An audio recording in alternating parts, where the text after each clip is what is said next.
I'm Tara Brandner, and this is Hopeful Hints, an infertility podcast where you will receive quick, hopeful hints to guide you through infertility. Here, you will find education, inspiration, and most importantly, find peace as you walk through this journey to fulfill your family vision. Today's episode is brought to you by Protea Nutrition, Dr. Brandner approved. Protea Nutrition was designed specifically for women and encompasses all fitness and wellness needs without including harsh stimulants or artificial ingredients. And the best part is many of the products can be used in pregnancy and while breastfeeding. What you see on the label is exactly what you get. Nothing hidden. No special mixes, just science-based ingredients at effective doses, keeping your long-term health in mind. Check out the link located in today's show notes to check out all of Protea's supplements, including my favorite fertility-friendly products. Welcome to Hopeful Hints. I'm your host, Dr. Tara Brandner, and I'm so excited for our guest, Michelle Oravitz, is with us. Thank you, Michelle, for being here. Thank you so much, Tara, for having me. Your message is so wonderful. So let's just dive in. Can you begin by just sharing your personal connection with infertility? Yes. So I actually started out, this is before I was trying to conceive, but I had really imbalanced menstrual cycles, and I would basically miss 3 months between periods. So it'd be a 3-month cycle, 2-month cycle. It was all over the place. I'd have lots of breakouts, acne. I knew that something was really off with my hormones. And my mom, when I was 17, so I got my period at 13 and it just was really irregular. I remember going to the doctor, the GYN, at 17 and was not sexually active. And I was surprised when he gave me the birth control pill to resolve my issues. And I was surprised and I asked him, I said, well, what is this going to do? And he said, well, if you take this, it's going to give you a monthly period. And I said, well, then what? What if I get off of it? And he said, you're going to go back to where you started. I was like, at that age, I was really surprised. It was my experience not really getting a solution from healthcare. It was my first experience with that. So it really took me back. I knew he was giving me the only solution, but it didn't sit well with me. It just didn't feel like a solution. And I remember distinctly having that feeling at age 17, like this is not really going to help me. And I guess you would call that the intuition. We've spoken about this when I had you on my podcast. Yeah. That intuition sense, that something's like not, you're almost like, you want to get that dessert. They're like, well, we don't really have that dessert, but we have, I don't know, this little piece of like sweet food. You're like, that's not going to cut it. No. I want my dessert.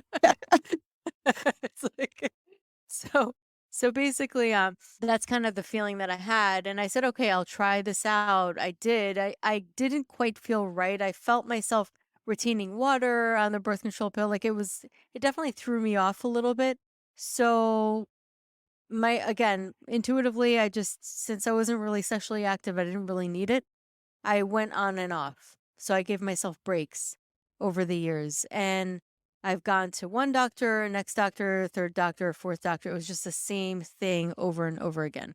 And at the age of 25, I remember specifically backpacking in Europe, taking months off and coming back, and time that I was away, months, like maybe 3 months or so, I didn't get my period. I came home, moved back to New York where my mom was living, and I said, something's got to give. Like, I have to come up with a solution for this. This isn't normal. It's just not normal. So she said, oh, interesting, like, because I found this acupuncturist who's supposed to be really good. And it just so happened to be that this acupuncturist was specialized in gynecology. So in China, they actually study Western and Eastern together. In order to get your Chinese medicine training, you actually have to have Western medicine as well. So he happened to specialize in gynecology. His name was Dr. Lee. Dr. Lee changed my life completely. I mean, he's really, he has such a special role in my life.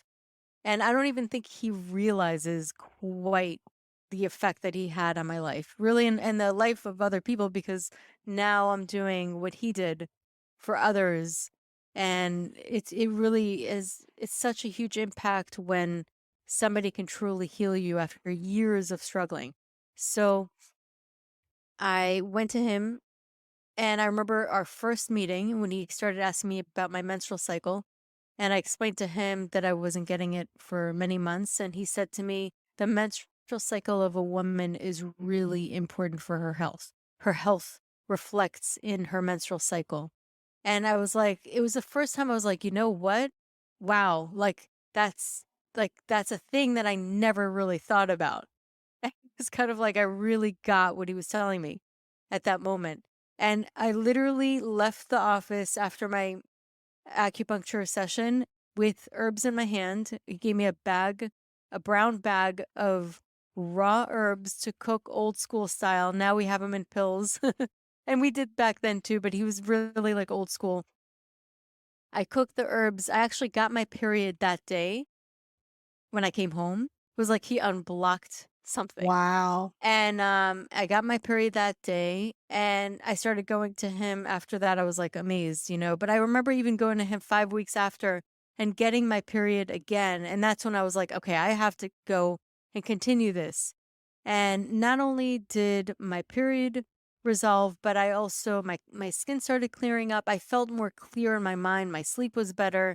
I just felt more clear-headed. And that was really the aha. Like at work, things that would irritate me normally. I was in New York. There was like a lot of stress, high stress. I remember things rolling off my back a lot easier than they normally would. And I was like, I felt like a different person. And it was like a rebirth of some sort. And I still continued my job, but it's interesting how it really made me feel like this is not your path. Like felt misaligned. Whereas before that, I was able to ignore it, just like I was able to ignore my symptoms. But once you start resolving and your eyes start to open, like everything starts to become more clear and you can't ignore it. You can't unsee it anymore. So years of still staying in the wrong job. And eventually I met my husband, who actually worked in the ER. It works in the ER. He's an ER doc. So he was the one that said, you're not happy doing architecture. That's what I was doing before. He said, why don't you go back to school? And so I did go back to school. I started with Ayurveda, then eventually had kids, which I thank Dr. Lee for, because he resolved my fertility issues before I was ready to have kids. And took a little break and then went back to school once they were both in elementary school. I went to school when they were in school. I found something that worked out perfectly and studied acupuncture, and eventually also studied hypnotherapy, because I do believe that the subconscious mind is so pivotal, because I would see people doing really well, but then they're subconsciously, it was like they had these really deep rooted beliefs that would keep them in place. There's almost like an attachment sometimes to the imbalance, if that makes sense. I'm a huge proponent of and supporter of hypnotherapy for fertility and beyond. I started it Yeah. recently personally, and I'm like blown Yeah. away like by the power of it. Like insurance seems to be covering this if they're going to cover counseling. Like, I know. Well, guess what? Insurance will probably make a lot of money. Save a lot of money if they actually yes, do that, because you can really heal yourself. You can tap into that healing potential mentally, but also physically. faster, much Yeah. faster than Faster. talk therapy does. Mhm. Yes, it goes right there. Yeah. Oh, this is amazing, Michelle. Your story is just like, I'm sitting here going, yes, yes. Like you speak on behalf, like your journey at 17, I think is so many women. Um, and they were just given one option and they didn't know any different. And like we talked about, on your podcast, which people should just go listen to that, link it in today's show notes, like that we just did together on, listening to your body. If something doesn't feel right, find a provider that feels right for you. And it doesn't matter. You can do East and West together, pick one that like fits what works best for you and Yeah. following that, just like you did. Yes. And it's so frustrating too. Like I remember like telling the story, I just really it's so frustrating when you know there's an answer and you're just not giving that answer, but not just that, you're also being told that there's no other option. Yes. And Or that's not true, right? Like that's actually not true and that's frustrating. So, as for a patient and a healthcare provider level too. Well, let's dive into your hopeful hints because they're so good. Hopeful hint number one. all right. So first of all, like we said, awareness, tuning in, feeling what your body's telling you. And what happens is over time, like earlier, how I was so used to ignoring my cues.